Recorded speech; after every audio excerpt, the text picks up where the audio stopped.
ఒక దేశానికి వచ్చిన ఆదాయాన్ని అంటే ప్రజలు కట్టే పన్నుల డబ్బుని దేశంలో ఉన్న అన్ని రాష్ట్రాల మధ్య న్యాయంగా ఎలా పంచుతారు? వినడానికి సింపుల్గా అనిపించొచ్చు కదూ, కాని దీని వెనుక ఎన్నో క్లిష్టమైన ఆర్థిక, రాజకీయ లెక్కలు ఉంటాయి. మరి భారతదేశంలాంటి ఇంత పెద్ద, వైవిధ్యభరితమైన దేశంలో ఈ అతిపెద్ద పనిని ఎవరు, ఎలా చేస్తారో ఈరోజు వివరంగా తెలుసుకుందాం. ఒక్కసారి ఆలోచించండి. ఒక పెద్ద ఖజానాలో దేశం మొత్తం నుంచి పన్నుల రూపంలో డబ్బు వచ్చి పడుతుంది అనుకుందాం. ఇప్పుడు ఆ డబ్బుని 28 రాష్ట్రాలు, 8 కేంద్రపాలిత ప్రాంతాలకి పంచాలి. ప్రతి రాష్ట్రం అవసరాలు వేరు. కొన్ని రాష్ట్రాలు బాగా వెనకబడి ఉంటాయి, కొన్ని బాగా అభివృద్ధి చెంది ఉంటాయి. ఈ పంపకంలో చిన్న తేడా వచ్చినా అది దేశ సమైక్యతకే ప్రమాదంగా మారొచ్చు.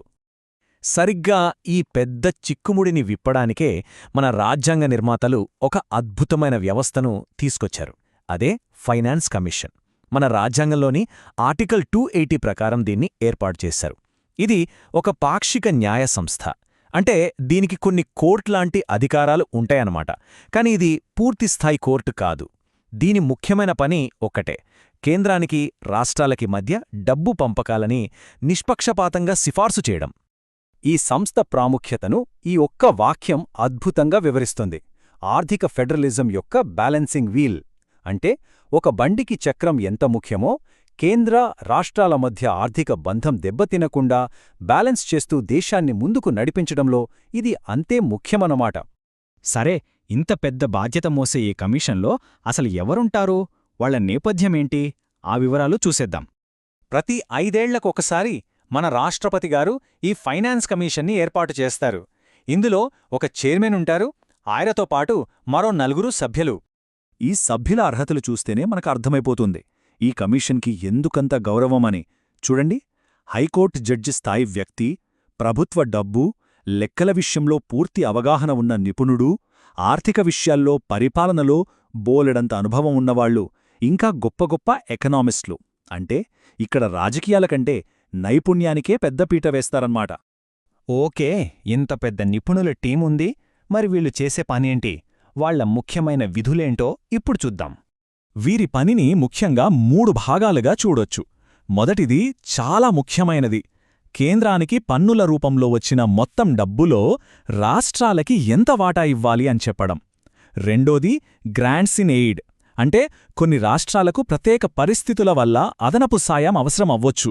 అలాంటి రాష్ట్రాలకి ఎంత డబ్బు ఇవ్వాలి, ఎలా ఇవ్వాలి అనేదానికి రూల్స్ పెట్టడం. ఇక మూడోది మన ఊళ్లల్లో ఉండే పంచాయతీలు, మున్సిపాలిటీలు, అవి కూడా బలంగా ఉండాలి కదా, వాటికి నిధులు ఎలా సమకూర్చాలి అని రాష్ట్ర ప్రభుత్వాలకి సలహాలివ్వడం. ఈ సిఫార్సులు కేవలం కాగితాల మీద ఉండే నంబర్లు కాదండి. అవి మన రాష్ట్రాల భవిష్యత్తును, మన అభివృద్ధిని నిర్ణయిస్తాయి. కొన్ని ఉదాహరణలు చూస్తే దీని ప్రభావం ఎంత పెద్దదో మనకు అర్థమవుతుంది. ముందుగా 14వ ఫైనాన్స్ కమిషన్ గురించి మాట్లాడుకుందాం. 2015 నుంచి 2020 వరకు దీని సిఫార్సులు అమలయ్యాయి. ఇది భారత ఆర్థిక చరిత్రలోనే ఒక టర్నింగ్ పాయింట్ అని చెప్పొచ్చు. ఈ కమిషన్ ఇచ్చిన ఒకే ఒక్క సిఫారసు దేశ ఆర్థిక సమీకరణాలనే మార్చేసింది. అదేంటంటే కేంద్ర పన్నుల నుంచి రాష్ట్రాలకిచ్చే వాటాని భారీగా పెంచడం. ఆ మ్యాజిక్ నంబర్ 42%. అంతకుముందు రాష్ట్రాల వాటా కేవలం 32% ఉండేది. దాన్ని ఒకేసారి 10% పెంచి 42%కి చేర్చారు. ఇది మామూలు విషయం కాదు, చారిత్రాత్మకం. ఈ ఒక్క నిర్ణయంతో రాష్ట్రాల చేతికి వేల కోట్ల రూపాయల అదనపు డబ్బు వచ్చింది. దీంతో సొంతంగా తమకు కావాల్సిన పనులను చేసుకునే ఆర్థిక స్వేచ్ఛ రాష్ట్రాలకి దొరికింది. సరే, ఇప్పుడు లేటెస్ట్గా వచ్చిన 15వ ఫైనాన్స్ కమిషన్ విషయానికి వద్దాం. కాలంతో పాటు కమిషన్ ఆలోచన విధానం కూడా ఎలా మారుతోందో చెప్పడానికిది ఒక మంచి ఉదాహరణ. ఈ కమిషన్ పాత పద్ధతులతో పాటు కొన్ని కొత్త విషయాలను కూడా లెక్కలోకి తీసుకుంది. 1. డెమోగ్రాఫిక్ పెర్ఫార్మెన్స్, అంటే జనాభాను కంట్రోల్ చేసిన రాష్ట్రాలకు ప్రోత్సాహం. 2. ఫారెస్ట్ అండ్ ఎకాలజీ, అంటే అడవులను, పర్యావరణాన్ని కాపాడే రాష్ట్రాలకు గుర్తింపు. 3. ట్యాక్స్ అండ్ ఫిస్కల్ ఎఫర్ట్స్, అంటే సొంతంగా పన్నులు బాగా వసూలు చేసి ఆర్థిక క్రమశిక్షణ పాటించే రాష్ట్రాలకి అదనపు మార్కులు. దీనివల్ల రాష్ట్రాల మధ్య ఒక మంచి పోటీ వస్తుంది కదా. ఇదంతా బాగానే ఉంది, కాని ఇక్కడే ఒక చిన్న ట్విస్ట్ ఉంది. ఫినాన్స్ కమిషన్కి ఇంత పవరున్నా దాని అధికారానికి ఒక చిన్న, కాని చాలా కీలకమైన పరిమితి ఉంది. ఏంటది? విచిత్రంగా అనిపించొచ్చుగాని ఫైనాన్స్ కమిషన్ ఇచ్చే సిఫారసులు కేవలం సలహాలు మాత్రమే. అంటే వాటిని ఖచ్చితంగా పాటించాలని కేంద్ర ప్రభుత్వం మీద ఎలాంటి చట్టపరమైన ఒత్తిడి ఉండదు.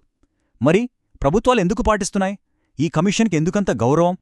ఆ ప్రశ్నకు సమాధానం 4వ finance commission chairman doctor PV Rajamannar మాటల్లోనే ఉంది. ఆయనేమన్నారంటే, ఫైనాన్స్ కమిషన్ అనేది రాజ్యాంగం ఏర్పాటు చేసిన సంస్థ. దానికొక గౌరవం ఉంది.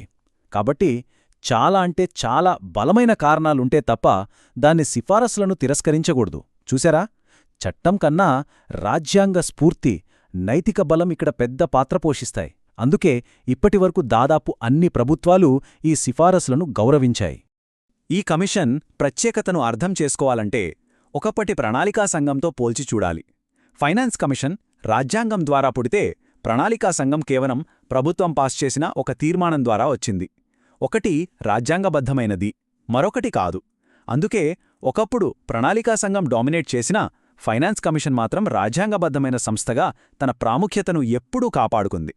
గడిచిన 70 ఏళ్లకు పైగా ప్రభుత్వాలు మారాయి, దేశ ఆర్థిక పరిస్థితి మారింది. కానీ ఒక్కటి మాత్రం మారలేదు. కేంద్ర, రాష్ట్రాల మధ్య ఆర్థిక బంధాన్ని నిలబెట్టే ఒక మధ్యవర్తిగా, దేశ సమాఖ్య స్ఫూర్తికి వెన్నెముకగా ఫైనాన్స్ కమిషన్ నిలిచింది. సరే, ఇప్పుడొక ముఖ్యమైన ప్రశ్నతో ముగిద్దాం. మన దేశం ప్రపంచంలోనే అత్యంత వేగంగా ఎదుగుతున్న ఆర్థిక వ్యవస్థలో ఒకటి. మరి ఈ కొత్త సవాళ్ల నేపథ్యంలో రాబోయే ఫైనాన్స్ కమిషన్ దేనికి ఎక్కువ ప్రాధాన్యత ఇవ్వాలి? క్లైమేట్ చేంజ్ వల్ల నష్టపోతున్న రాష్ట్రాలకా, డిజిటల్ ఇండియా కోసం మౌలిక సదుపాయాలకా, లేక రాష్ట్రాల మధ్య పెరిగిపోతున్న ఆర్థిక అంతరాలకా? దీని గురించి ఆలోచించాల్సిన అవసరం ఎంతైనా ఉంది.